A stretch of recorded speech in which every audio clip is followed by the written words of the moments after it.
Charlie Spiering is the author of Amateur Hour.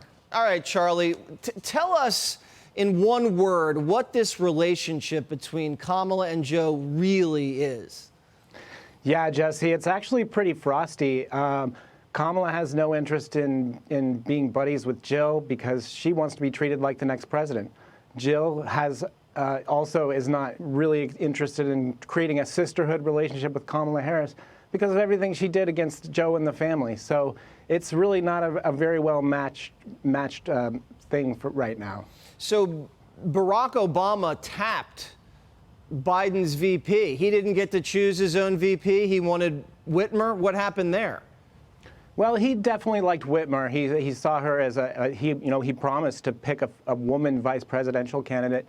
And Obama really pressed hard for Kamala, urging Biden to forget the campaign, all the insults during the campaign, and get the band back together. We need a black woman on the ticket. Kamala is the one to bring us together. But the Obama people say, it was always Joe's decision, but certainly Obama had a heavy hand in convincing Joe to pick Kamala. So we all kind of recognized after Afghanistan that Kamala just turned into a ghost. You're saying she hid in a room? It's a combination of both things, right? The Biden team doesn't trust her to go out there and defend the president. That's what the vice president is supposed to do whenever he hits a crisis. Kamala is also not interested in propping up Joe Biden in times of crisis.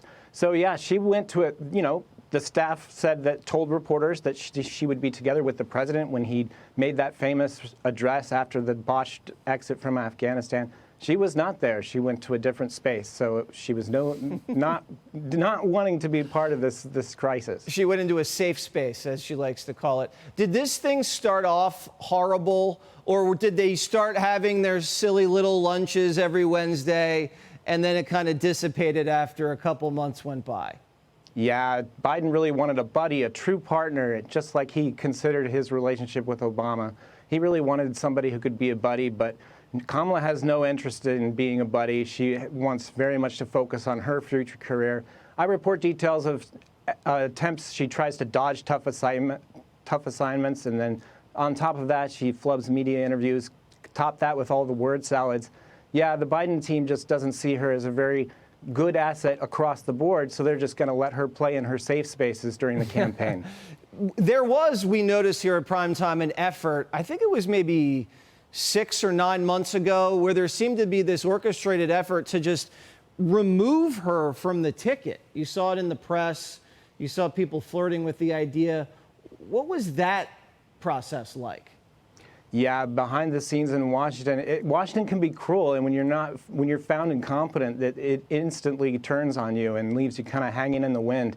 A lot of Democrats do not want Kamala Harris to be on the ticket, and you saw that effort among some brave souls who tried to step up and say something, but you can't do that in Washington, in the Democrat Party. If you do, you're automatically branded as a sexist and a racist. So they're kind of paralyzed at this point, just pulling for Joe to make it across the finish line in November.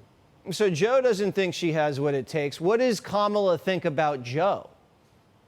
Kamala is waiting it out when it comes to Joe Biden. She's going to show up and do the bare minimum. And if he wins re-election, then she'll just be sitting there waiting for him to step down. Few people believe he can make it another 4 years. And Kamala's just waiting it out at this point. Waiting it out Until nature takes its course, or waiting it out until he gets reelected? Waiting it out. If he gets reelected, she'll be there waiting for him and his family to finally admit he doesn't have what it takes to make it through another 4 years. That's what I start the book off, is imagining what that case is like when Biden and his team realize that he can no longer go forward, and what they're facing with the real possibility of President Kamala Harris, who has never faced voters in her own presidential election. She could very well be the next president of the United States. Yeah, imagine that. Oh, God bless everybody. Charlie, great book. Everybody Jesse, go buy it. thanks for having me on. Always love seeing you. You're a great author. Amateur Hour is the name of the book. I shouldn't be plugging other books. Mine's coming out. You can pre-order it. It's called Get It Together. But while you're on Amazon, go check out Amateur Hour. Thanks, Charlie. You bet. Thanks. Hey, Sean Hannity here. Hey, click here to subscribe to Fox News YouTube page and catch our hottest interviews and most compelling analysis. You will not get it anywhere else.